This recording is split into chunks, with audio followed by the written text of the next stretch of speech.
This video is sponsored by Card Kingdom. You can visit their store by using my referral link in the description below.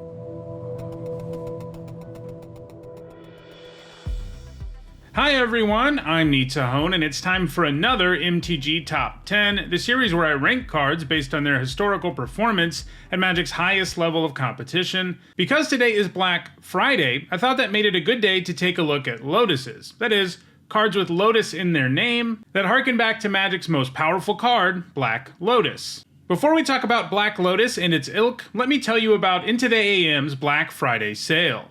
They sponsored this video, and they're an apparel company that sells lots of great stuff, including the graphic tee I'm wearing now. Their Black Friday sale is underway, and they're having their biggest sale of the year. It's 30 to 80% off until November 30th. The quality is always great and never disappoints, which is why they are perfect for the upcoming holiday season, whether you want to get gifts for others or for yourself. This shirt is called Neon Shores, and as you'd expect from the name, it features a colorful landscape of the sun setting on the beach. One of the most important things for me about Into the AM is that their clothes actually fit me. I'm 6'3" and 255 pounds. So normally double XLs are too short on me, but I don't have that problem here. So if all of that sounds good to you, check out Into the AM during this awesome sale. One really cool thing is that my code stacks on top of the big discounts you'll already get during this sale. If you use my code Nitsahone, you'll receive an additional 10% off at checkout. Click the link in the description to visit their store using my code. Alright, let's get back to the video. Black Lotus was, of course, printed in Magic's very first set. This 0-mana artifact can be sacrificed to give you 3 mana of any one color. That's a pretty insane mana boost, especially on turn 1, and that's what makes it, arguably at least, the most powerful card in the entire game. Because the card is so iconic, Wizards of the Coast has designed many similar cards with Lotus in their name. To be eligible for this list, a card had to have Lotus in its name, and it had to have an effect that gave you mana. So that means cards like Lotus Eye Mystic and Lotus Path Djinn weren't considered. Before we get started, here's a quick reminder on how I score cards in these videos. A first-tier top 8 is worth 2 points. This includes events like Pro Tours, and a second-tier top 8 is worth 1 point. This includes events like Grand Prix. While I would normally only look at the top 10, I am making an exception today because there are only 2 Lotuses that didn't make the list, and I think it's worthwhile to take a look at those too. First, there's Lotus Veil. When this land enters the battlefield, you have to sacrifice 2 untapped lands, otherwise you have to put it into your graveyard. Then, like the original Black Lotus, you can tap it to produce 3 mana of any one color. Unlike the original Lotus, you don't have to sacrifice it. The setup here is very real, but Lotus Veil can offer a pretty serious mana boost. Still, the fact you have to give up untapped lands is a major downside, and another problem for the Veil is how vulnerable it is to land destruction. If your opponent can deal with it, you end up getting 3 for 1, and your mana base will be in such a state that you really can't recover. This has led to Lotus Veil never really seeing play in 60-card formats. There's also Lotus Guardian. If you've watched either of my top 10s that I did on terrible cards that I thought were good when I was a kid, you know Lotus Guardian is one of my all-time favorite Magic cards. This is because even back then, Black Lotus was already an iconic card, and this was the first card I ever got that had Lotus in the name. That, coupled with the fact that the art is really cool, tricked me into thinking this was an amazing card, but it's a pretty big letdown for something that uses Lotus in its name. It's an artifact that costs 7 generic, and you get a 4/4 flyer that can tap to add 1 mana of any color to your mana pool. It should come as no real surprise that it's never seen play in 60-card formats. Alright, now that we've gotten those 2 letdowns of Lotuses out of the way, let's move to the list proper, starting with our number 10 card, which is Lotus Blossom. For 2 generic mana, the Blossom is a 2-mana artifact that gains a Pedal counter every upkeep. You can tap it and sacrifice it to add X mana of any one color. In other words, it's a Black Lotus that costs 2 more mana that can only get you to 3+ mana in the later stages of the game. Still, if you can make the game go long enough, the Blossom can generate a ton of mana. It has only gained a single point, and it came in an extended deck back in 1999. The deck looked to produce a ton of mana to use on things like Masticorn, Phyrexian, Colossus, and it also ran Tinker to tutor up all kinds of powerful artifacts. The Blossom could help you with the mana, and it also made for good Tinker fodder. However, Lotus Blossom hasn't gained any points since 1999, and we will undoubtedly get more Lotuses in the future, so its spot on this list is probably in jeopardy. At number 9, it's Gilded Lotus. Like the original, this Lotus is a 0-mana artifact that you can tap and sacrifice to add 3 mana of any one color, but there's a pretty big restriction. You can only use that mana to cast a commander. Obviously, we're talking about 60-card formats in this video, so that should mean the Lotus is useless in those formats because After all, you can't have a commander in any of those formats, right? Well, it's true you can't have a commander, but it's not quite true that this is useless. It's seen a bit of play in Legacy because if you combine it with something like Doubling Cube, the mana loses its restriction. It's far from a fixture in the format though, gaining all of its points in 2021. At number 8, it's Nyx Lotus. This is a 4-mana artifact that enters the battlefield tapped. You can tap it and choose a color, and you add mana to your mana pool equal to your devotion of that color. Your devotion is equal to the number of colored mana symbols of that color on permanents you control. Unsurprisingly, all of this Lotus's points have come in devotion decks, in particular Pioneer Devotion to Green, a deck which looks to generate lots of mana to cast big, scary creatures. This is another Lotus that hasn't gained any points in quite some time though. At number 7, it's Magic's newest Lotus, Timeless Lotus. It's a 5-mana legendary artifact that enters the battlefield tapped, and you can tap it for Wooburg mana, in other words, 1 mana of each color. It takes a big mana investment and some time to get going, but if you can untap with the Lotus Online, there's a pretty good chance you're going to have an incredible turn thanks to all that mana. Plus, it's gained all of its points in modern Amulet of Vigor decks, which never put it into play untapped to begin with. These decks also feature Golos, so Timeless Lotus can produce some very valuable mana. This variant of Amulet of Vigor decks isn't really the mainstream one, so it isn't gaining a ton of points in the format, even though Amulet decks are a big deal right now, but it has gained a few points just this year, and it has a chance to add to its score in the future. At number 6, it's Gilded Lotus. This 5-mana artifact can tap for 3 mana of any one color, so it costs a heck of a lot more than the original, but it can add those 3 mana every single turn. It gained all of its points at a single extended Pro Tour in 2003, where it was played in Metalworker decks that looked to produce tons of mana to lock the opponent out of the game with Mindslaver or Mishra's Helix, before winning the game with a big artifact creature. Obviously enough, Gilded Lotus can help you grow your mana, and it also works as an artifact to reveal for Metalworker, so it worked quite well in the deck.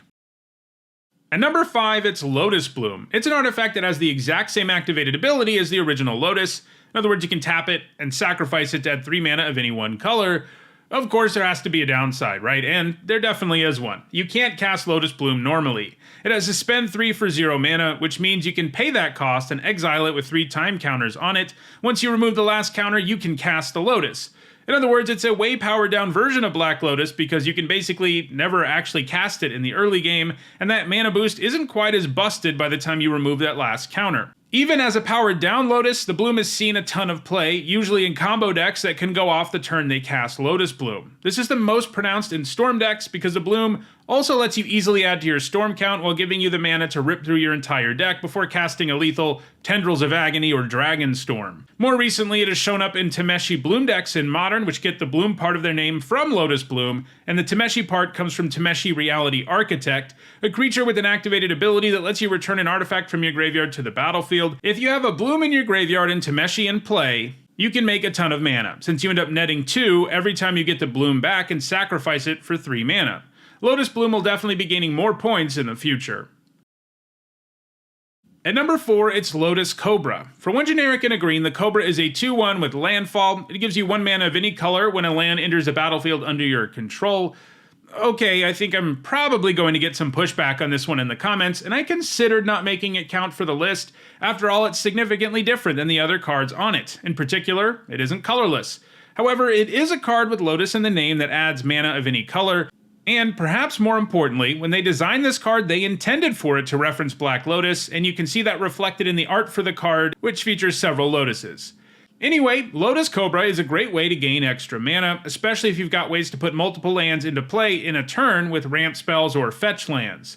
The Cobra has benefited from 2 separate runs through Standard. One as a result of original Zendikar, where it mostly saw play in ramp decks. Its second time through Standard came as a result of reprinting in Zendikar Rising, and it had a far more significant impact its second time through the format. In Standard, Pioneer, and Historic, the Lotus Cobra was played alongside a fellow landfall creature, Omnath Locus of Creation. The Cobra made it easier to get the elemental down early, and once they were both in play, the 2 of them together could give you tons of mana and all kinds of other effects thanks to Omnath.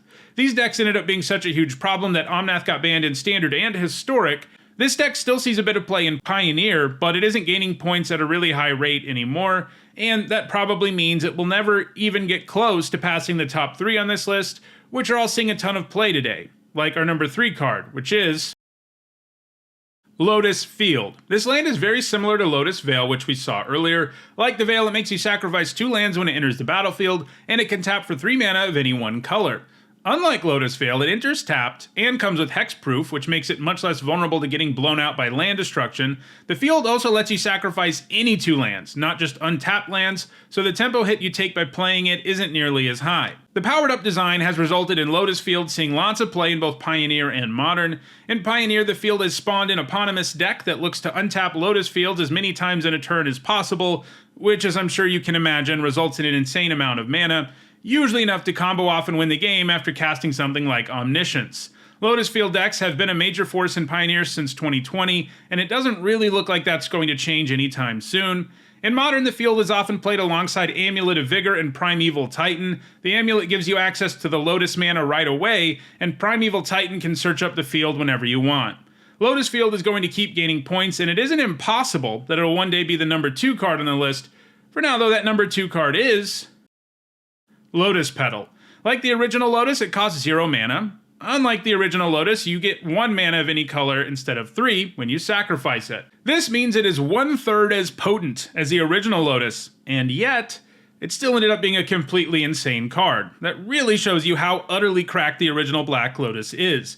Anyway, a free mana boost is a big deal in many formats, especially for combo decks that want to go off as early as possible. Lotus Pedal was especially problematic with combo decks during the so-called combo winter, a period between December 1998 and March of 1999, where almost every format was dominated by combo decks. Lotus Pedal was one of many cards that were banned in multiple formats to put an end to this combo insanity. It is actually still restricted in Vintage today, where the one copy that is allowed sees plenty of play, and it has since been unbanned in Legacy, where it's a fixture in Storm decks. It's one of the few colorless sources of fast mana at common in the entire game, and that means it sees a ton of play in Pauper too.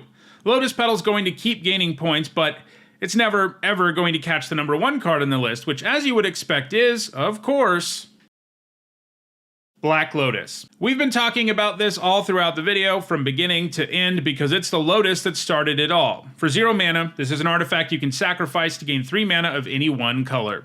We've seen plenty of powerful cards in this list that are powered down versions of the Lotus, and the original is arguably the most powerful card in this entire game. It was clear from Magic's early days that it was too powerful, as it got restricted in Magic's very first banned and restricted announcement in 1994, and these days the only format it's legal in is Vintage, where it remains restricted to a single copy. Despite being legal in so few formats, the Lotus is rapidly gaining points, because anytime there is any Vintage event, it's a pretty safe bet that all 8 decks that top 8'd that event are running the single Black Lotus they're allowed.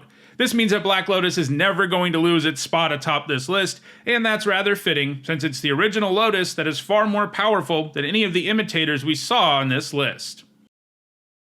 So, those are Magic's top 10 Lotuses. If you'd like to produce a bunch of mana, check out the description where you can find a direct Card Kingdom link for each card that appeared in the video.